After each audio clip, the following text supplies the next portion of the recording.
remember that Facebook post you made when you were 16? Yeah, you know the one.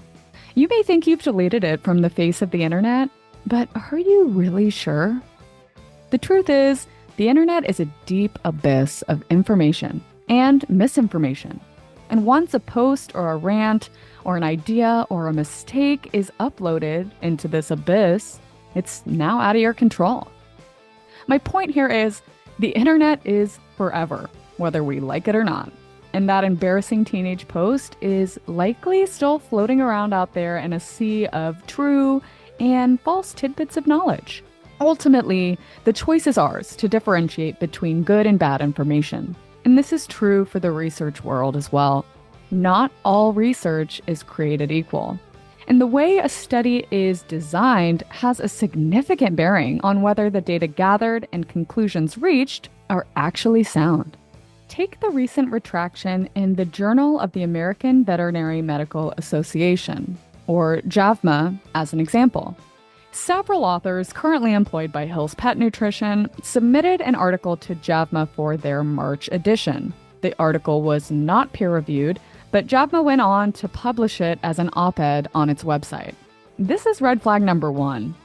Before the article was retracted, there was only a small, easy-to-miss statement at the top disclaiming that the article was not peer-reviewed.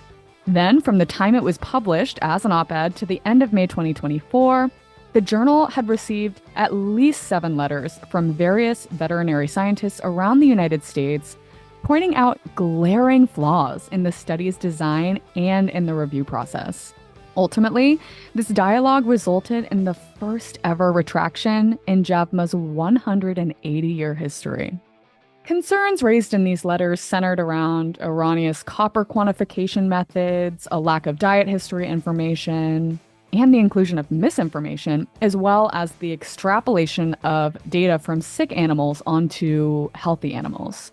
And these flaws ultimately led researchers to unreliable conclusions that could have significantly misdirected future research into the topic. In today's episode of Barking Mad, we'll be demystifying this research process, discussing the difference between retrospective and prospective research, and highlighting good and bad study designs, all in an effort to empower you, the listener, whether you're a pet industry professional or a pet parent yourself, with the critical skills needed to differentiate good research from not so good research. Welcome to Barking Mad, a podcast by BSM Partners. We're your hosts, Dr. Stephanie Clark. And I'm Jordan Tyler. Okay, so let's give a little background on the research process, the different types of research. And from my understanding, scientific research exists in kind of like a pyramid. You've called it the research pyramid. I guess essentially there are different levels of control and therefore reliability of the findings of a study. So could you explain a little bit? Are you Stephanie today or are you Dr. Clark? Which one do you want to be? Whatever you want. Okay. I'll be Batwoman today. No, just kidding. Batwoman. Wonder Woman, would you care to comment? It is up to me to save the world, one research pyramid at a time. So I feel like way back when we used to have the health or like the food pyramid, and now we don't. We've switched to like the food plate, I think. So the research pyramid it basically parses out different designs of studies based on how controlled they are or how repeatable or reliable a study can be. And each part is important, right? It all adds to the scientific database of knowledge.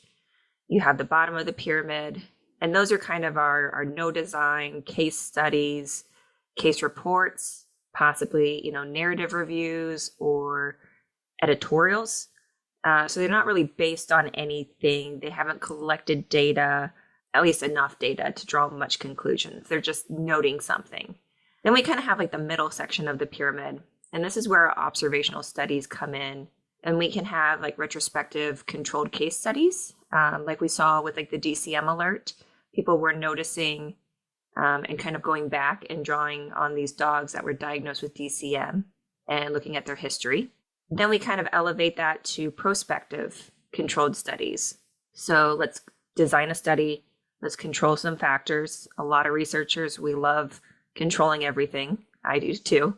And then at the top is kind of your what we call meta-analysis, which is a review of all these research papers to come up with a collective conclusion at the end of the day. Because you can't just really draw one conclusion from one paper and say, yep, this is it. What happens if we repeat this with a different group of dogs or a different, group of people? So it gets kind of confusing because retrospective versus prospective, what do those even mean? They're big words. I'm like, yeah, I know retro, like I like to dress like retro, but how does that apply to research? So retrospective studies are things that already happened in the past and you're looking at them. So I created this little example while I was trying to think of how best to describe a retrospective study. And so you've got this small town and they eat carrots from this particular field and it causes their eyes to turn orange. Now, this is totally made up. There's no real small town. There's no real orange colored eye people out there. If you guys are out there, let us know because we want to talk to you. Let me know if I predicted your outcome correctly. So first, we would basically round up everybody with orange eyes and say, okay, let's look at what you ate, what you did, your lifestyle, and see if we can discover some sort of commonalities between these groups of people. And so say you were looking at their diet and everyone ate carrots. You're like, oh, perfect. Maybe carrots is the cause of these orange eyes. But there could be other factors. Like maybe they drank chocolate milk on Saturday. And so how do we know if it's carrots, the chocolate milk, because it's a Saturday? All three?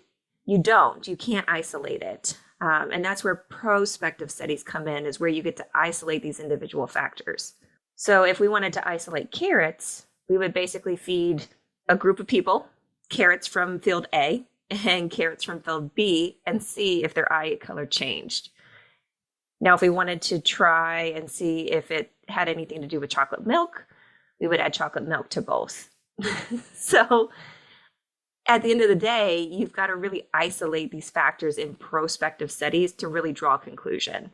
And if we go back to DCM, it looks like it could be grain-free diets based on their dietary history, what they were eating. But if we actually start digging in deeper, these are predisposed breeds. They're older dogs. A lot of them were males. And these are all risk factors of DCM. So was it truly that they were eating a grain-free diet? Was it because they were eating an unbalanced diet, meaning the owner was giving them not enough food and more table scraps? Is it just a perfect storm of genetics and environmental factors and then the food? Does it have anything to do with the food? Maybe it's just all genetics. TBD on that for our upcoming episode.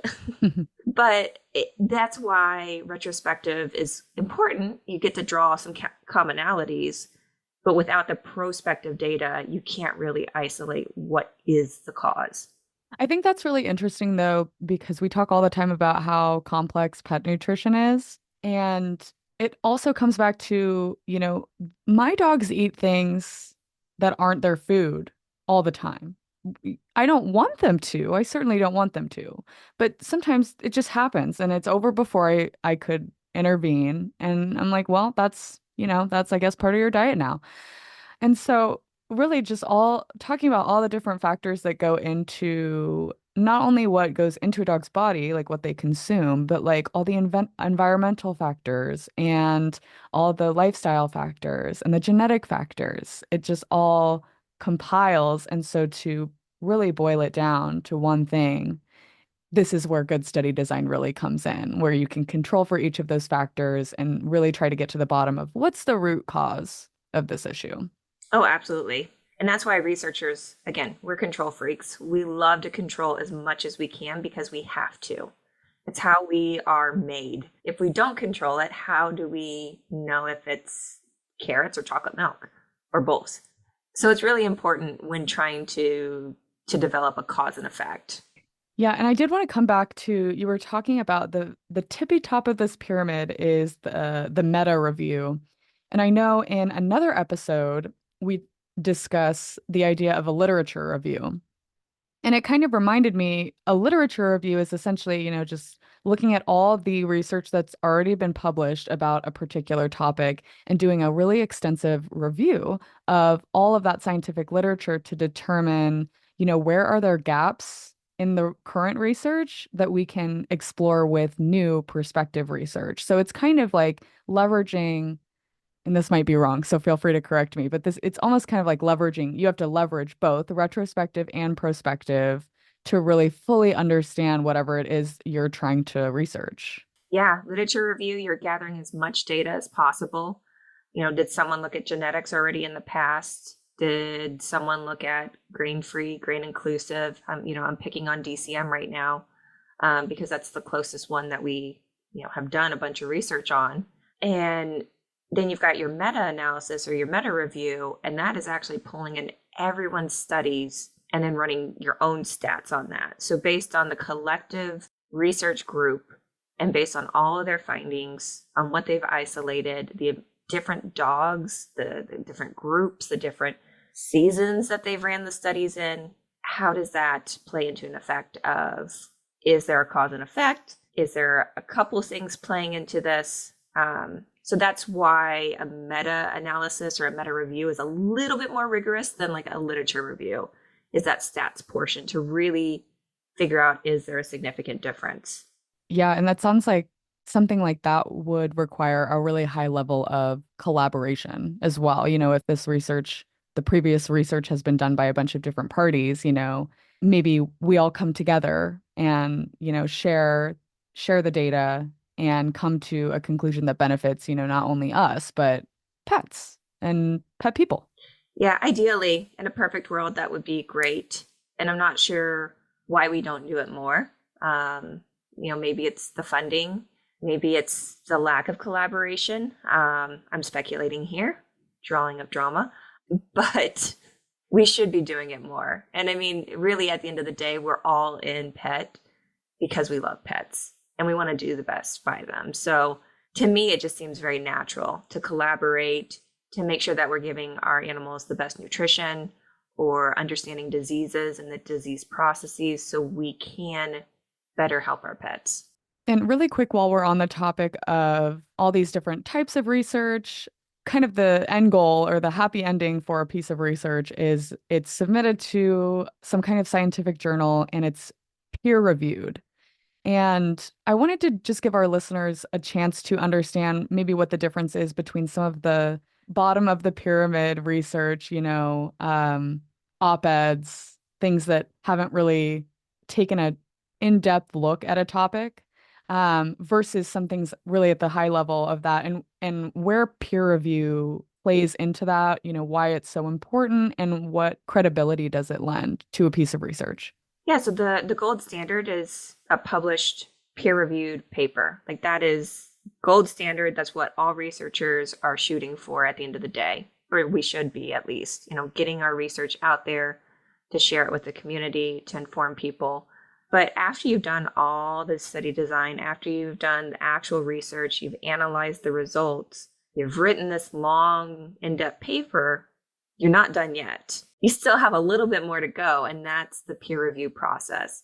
And this allows experts in the field to review your work.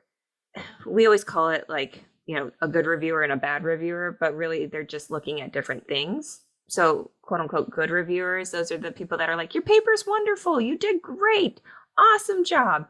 Just fix this sentence, add a period. And you're like, sure, that's great. I can fix this and I can move on with my life. And then you have the quote unquote bad or tough reviewers that look at things a little bit more with a critique. They may challenge your stats. They may challenge your study design, something that you can't go back and fix, something that you can't go back and readdress because you've already done the study. Some reviewers and some editors call that a fatal flaw. So if you've missed a huge thing in your study design and it leaves any kind of holes or potential issues with your actual research and the data you collected, they can just reject it, flat out reject it. And so you've gone through all this study design, you've gone through the research, the data collection, analyzing, writing the paper, waiting on bated breath for those reviewers, and it could get rejected. which sounds like it would be pretty devastating after all that hard work.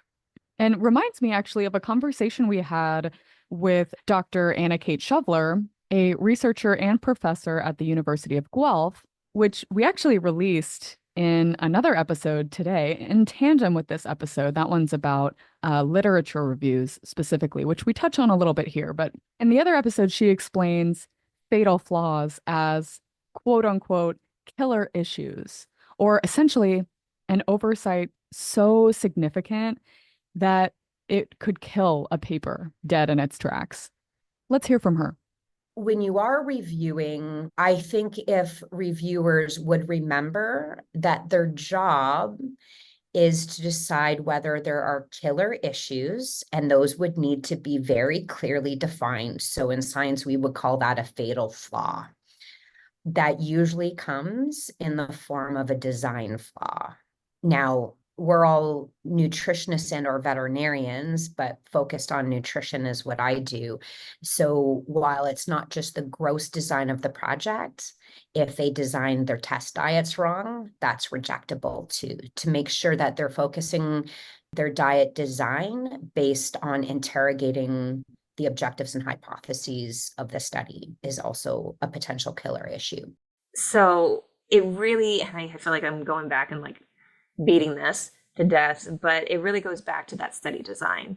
Have you done your due diligence? Have you looked at everything? Have you controlled as much as you can? You know, even selecting how many animals and what parameters, it really all plays a role. But if you do a literature review, you can kind of figure out those holes along the way. So, as we're talking about study design and fatal flaws, we've stayed really close to the DCM issue. I've stayed really close to it as a journalist in the pet industry. And now with BSM Partners, we have done a ton of research and spent a lot of time and resources trying to get to the bottom of this issue. It's kind of just taking me back to that era and really my understanding of what happened. So, when the FDA made its announcement that a perceived increase in the cases of DCM in dogs could be associated with diets and specifically with grain-free diets, the information that they used and gathered to come to this conclusion was premature. it was goaded by leading questions that led to biased answers. And we really expound on this in a previous episode, which we will link in the show notes, but you can't just take the data at face value. You have to see how it was collected and where it came from and under what circumstances it came from. Because if you are, hang on, let me think of an example. I was going to say, if you ask a toddler, like, do they want a cookie or do they want broccoli? Only let me know if you're hungry if you want a cookie. They're going to be super hungry all the time. But if I told her, let me know when you're hungry and we'll get broccoli, homegirl's going to starve to death. Like, she hates broccoli. Right. And so only asking pet owners if you're feeding a grain-free diet, let me know. But if you're feeding a grain-inclusive diet, don't let me know. Of course, you're going to get all of them letting you know who are eating a grain-free diet. You asked for it. Yeah, that's a really excellent example. I was just trying to think how do I get Esther? Like, I cannot get her to eat dinner, but then all of a sudden she's ready for a snack. Mm-hmm. And so it's like, okay.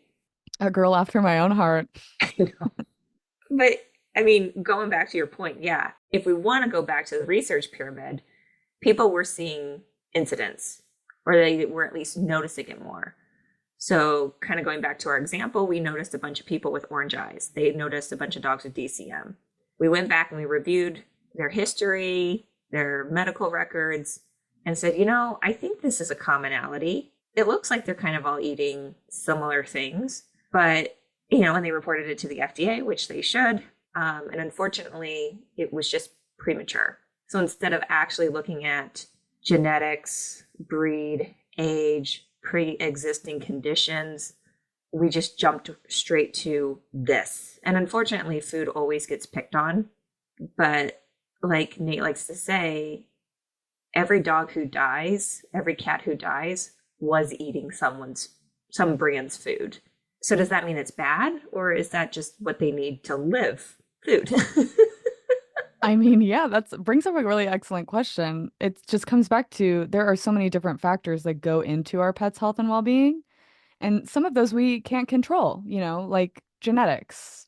But we can control nutrition, and so let's blame that, right?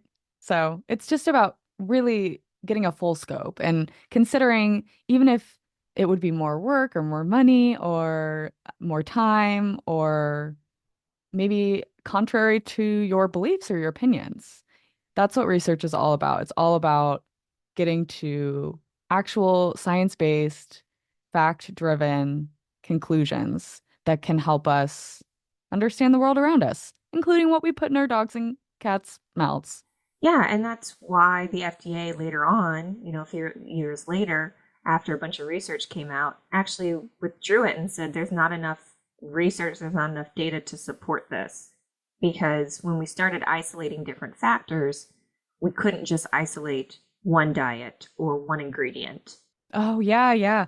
And this was in 2020 as part of commentary from the FDA CVM, the Food and Drug Administration Center for Veterinary Medicine. Here's a key statement from that 2020 update.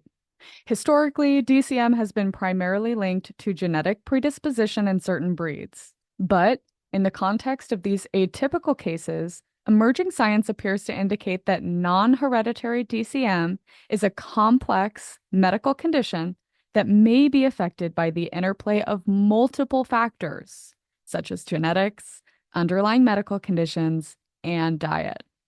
For emphasis, I repeat, non-hereditary DCM is a complex medical condition that may be affected by the interplay of multiple factors, such as genetics, underlying medical conditions, and diet. So, kind of like their get out of jail free card. Grain-free diets were the initial scapegoat here, but when it turned out to be much more complicated than that, the FDA had to backtrack. And then if you fast forward to today, here's what the FDA states about DCM on its website now.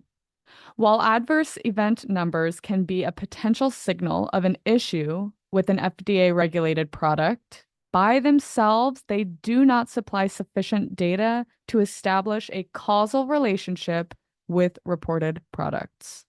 I think that speaks for itself. And so, with that being said, maybe it is a perfect storm. We do know it's a multifactorial, a multiple factor disease, and we do know how we live affects us. It can even override our genes. And so the environments, the stress, the other conditions that dogs may get can override their genes, and they can unfortunately get heart disease. Okay, let's bring it back to the study design aspect. And I just kind of want to pick your brain, Stephanie / Dr. Clark. Put your scientist hat back on because I know you I know you do a ton of research. And so I just kind of wanted to hear from you what constitutes a well-designed study. Are there, is there like a template or something that we should all be following? I'm sure that's not the case. I'm sure it depends. But what all goes into study design and how can we look to study design to evaluate the strength of a particular piece of research? Yeah. So in grad school, I even took a research class, and there's a book on depending on what research style type you want to do, how you have to word your questions or collect your data. And it literally was the hardest class I had ever taken. But when you're actually doing the research, it doesn't feel that hard.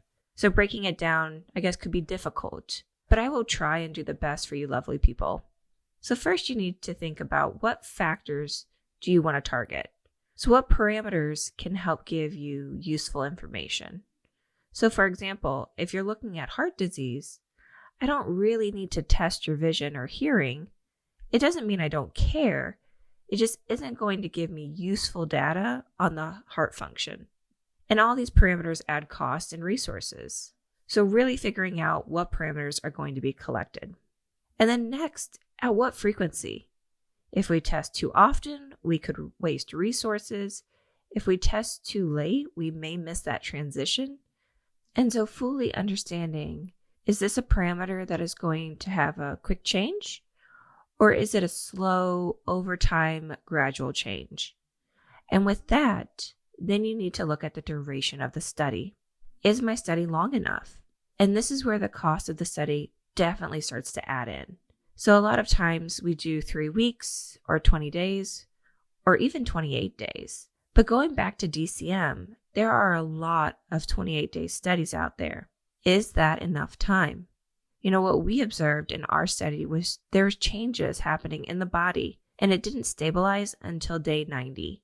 And so too short of a timeline could shortchange our understanding of a factor's full impact. And so we have to consider that when summarizing the results. Really understanding how long the study needs to be, how many parameters, and at what frequency we should be collecting all need to be figured out because it weighs into the total cost of research. And no one wants to be running a 20-year study with 5,000 dogs.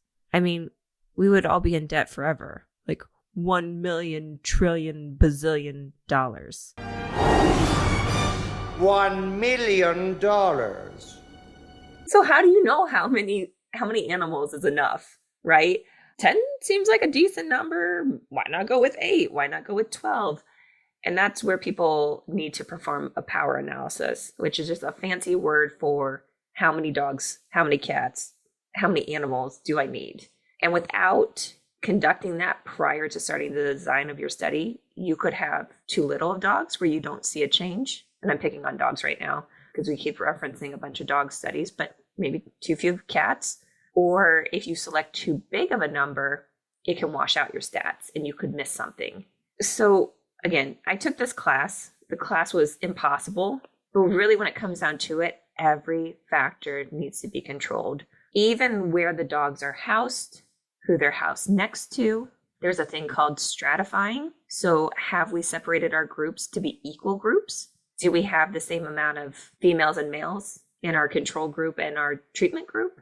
Do we have the same age profile? Is their heart at the beginning of the study relatively equal? If we have a group of dogs that kind of have some heart issues, they're not the best hearts, and we all put them in one group, how can we compare equals? So really doing as much evaluation and making these 2 groups or 4 groups or however many groups resources can afford as equal as possible. So long story short, again, researchers, we're control freaks. We love it, but we have to.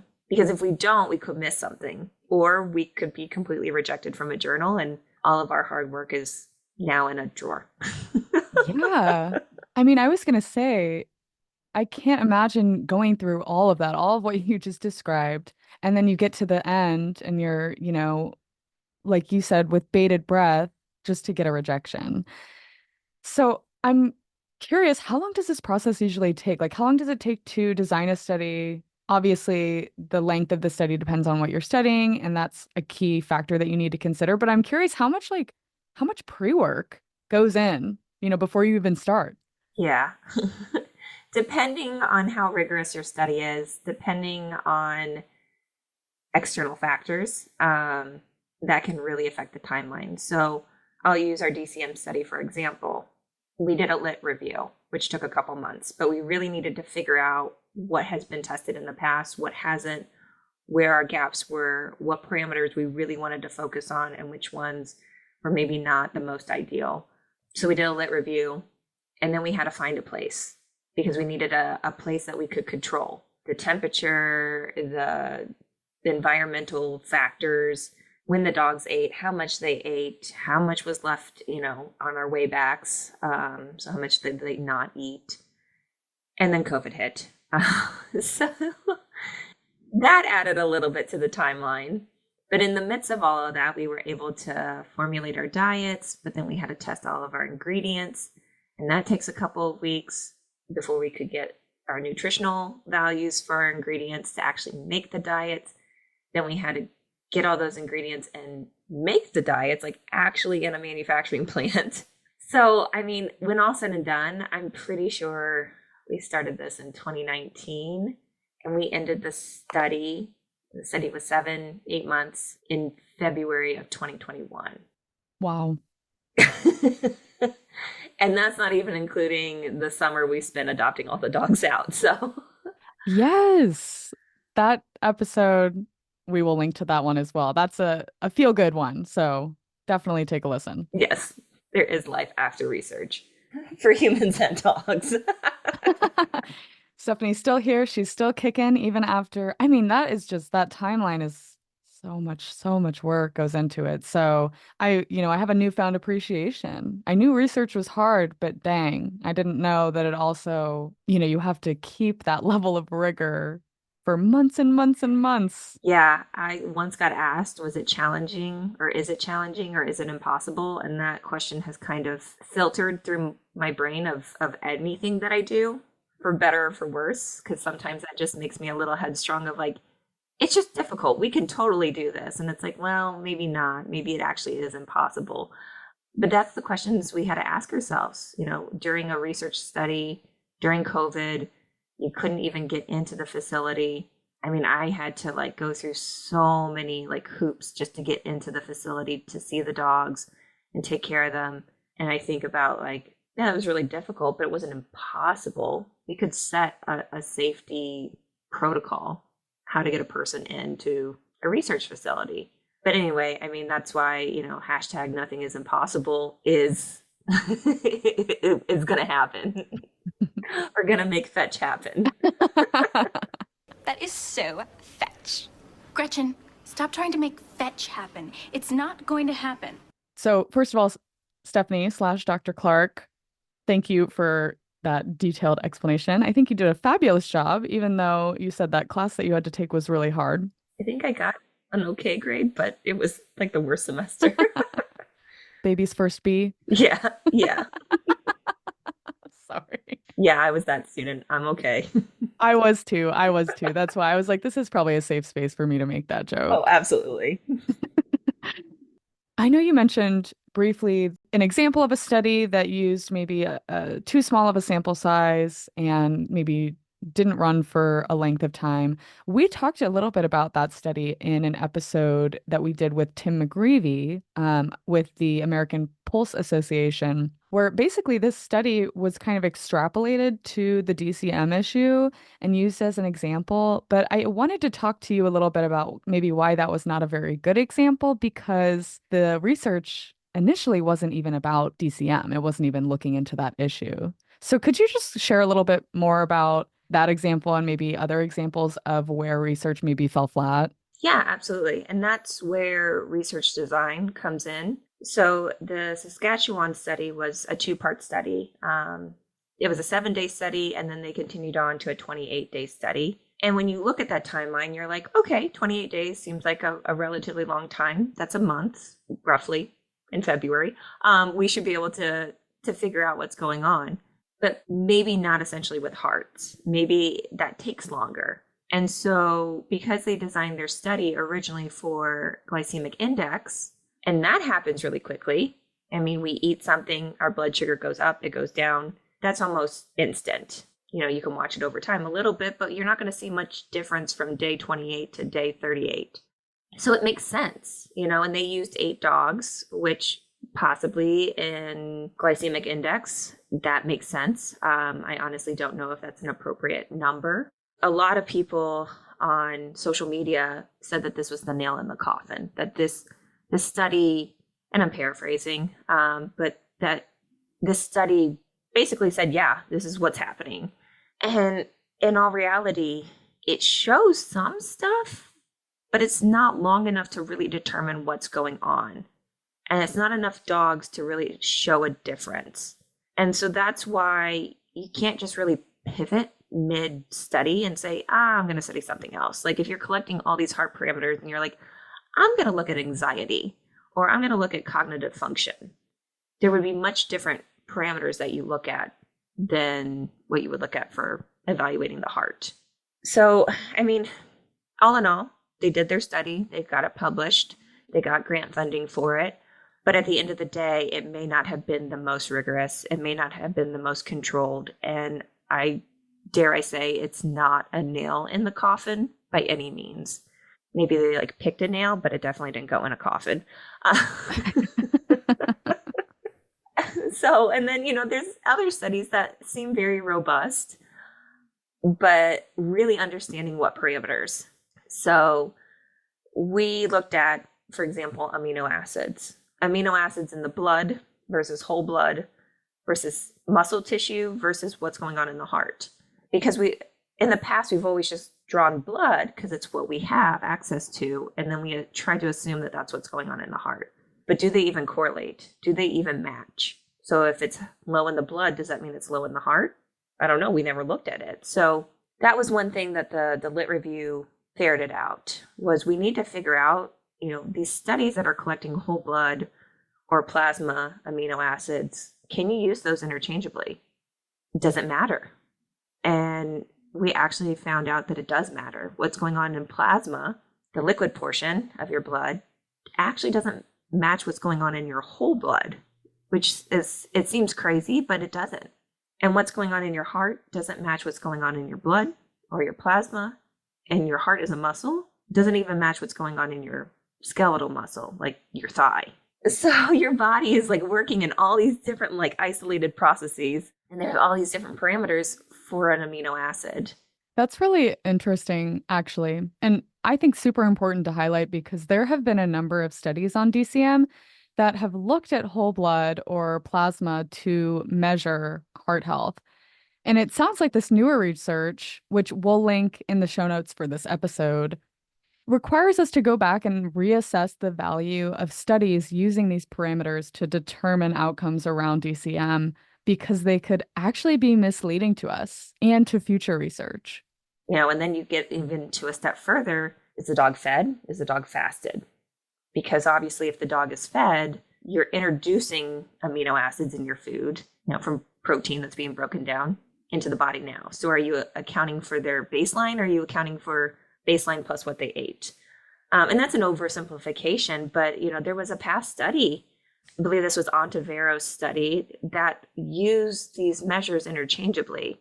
And that's what they had, right? Because it was a retrospective study. So they were looking at what people had collected, what they had at the time, which is great. Again, it's a basis, but because it was retrospective, they weren't able to control for any of that. And so at the end of the day, now that we know whole blood and plasma do not correlate, should we look at that paper a little differently?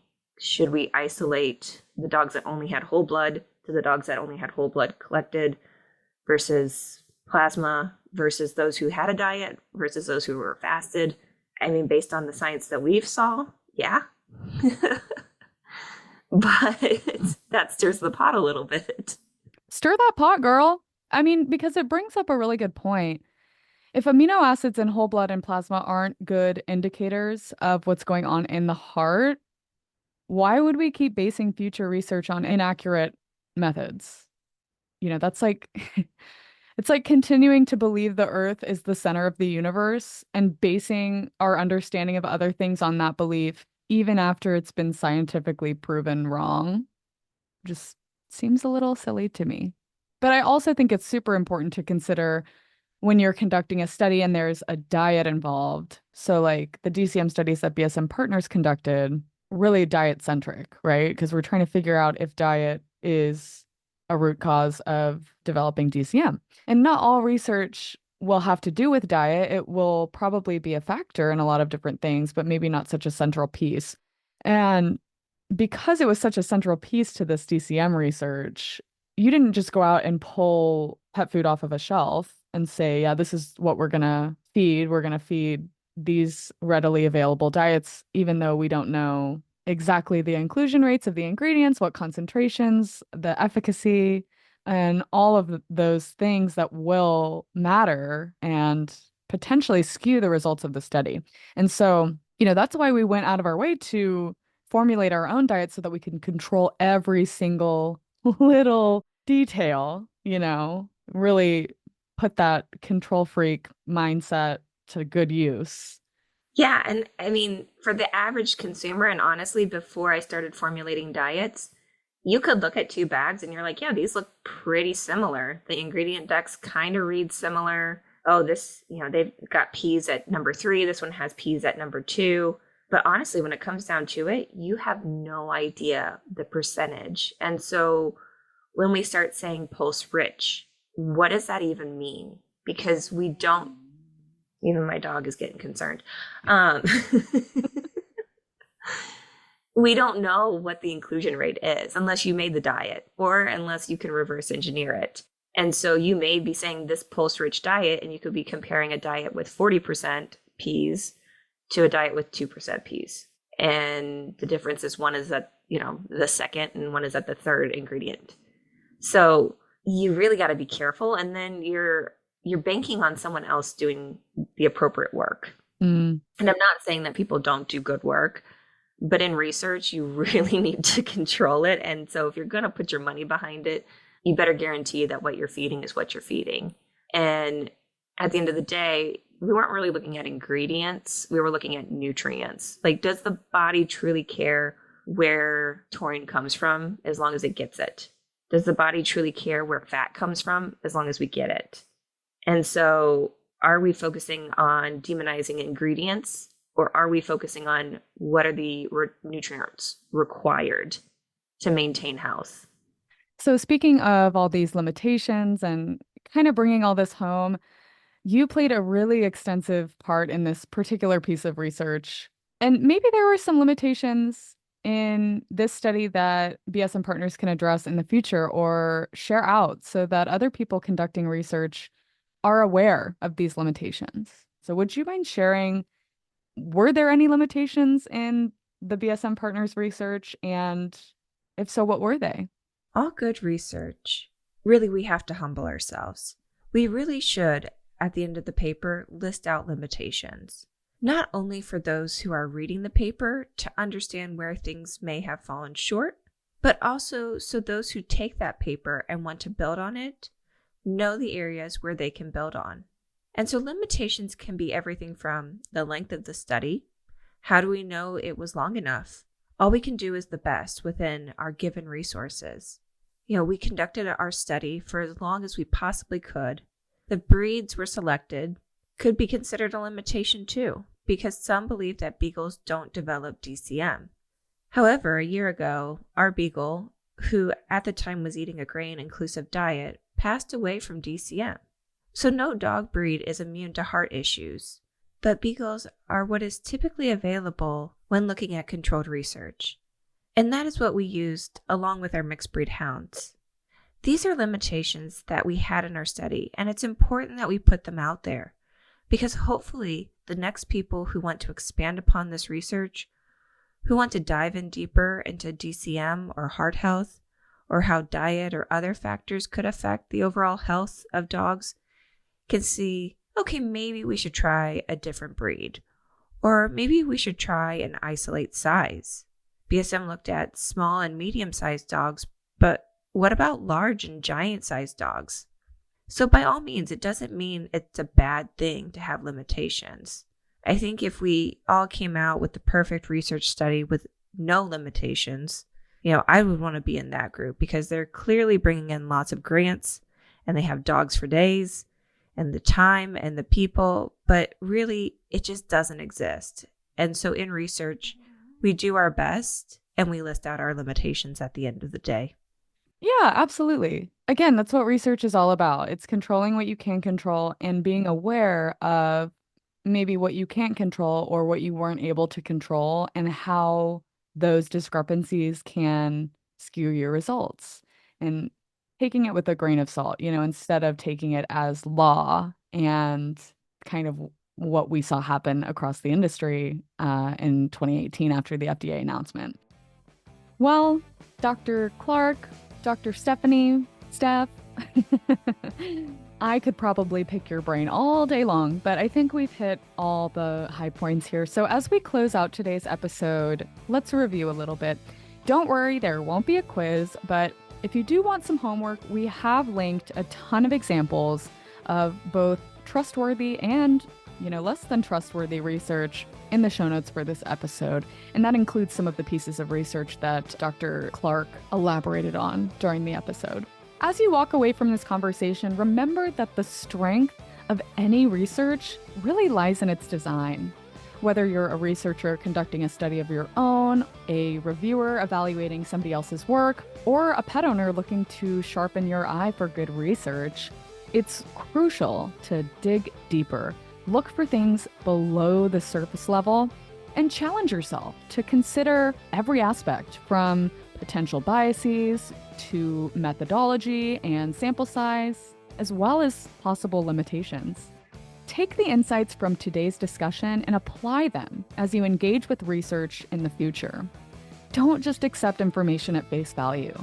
Critically examine each study, question its design, and consider the broader context. Use some of the examples we've explored here today to sharpen your own analytical skills. The more you challenge assumptions and dig into the details, the more empowered you'll be to separate solid, reliable research from flawed data. We hope ultimately with these tools, you'll be empowered to make more informed decisions about the brands you buy and the companies you trust. Just keep questioning, keep learning, and trust in your own ability to drive change through knowledge. Thank you for tuning in to another episode of Barking Mad. If you want to learn more about BSM Partners, please visit us at bsmpartners.net. Don't forget to subscribe on your favorite leading podcast platform or share it with a friend to stay current on the latest pet industry trends and conversations. We'd also like to thank our dedicated team, Ida Miette Thomas, Neely Bowden, Paige Linaire, Kate Wright, and Dr. Katie Miller, and an extra thank you to Leanne Haggerty and Michael Johnson in support of this episode. See you next time.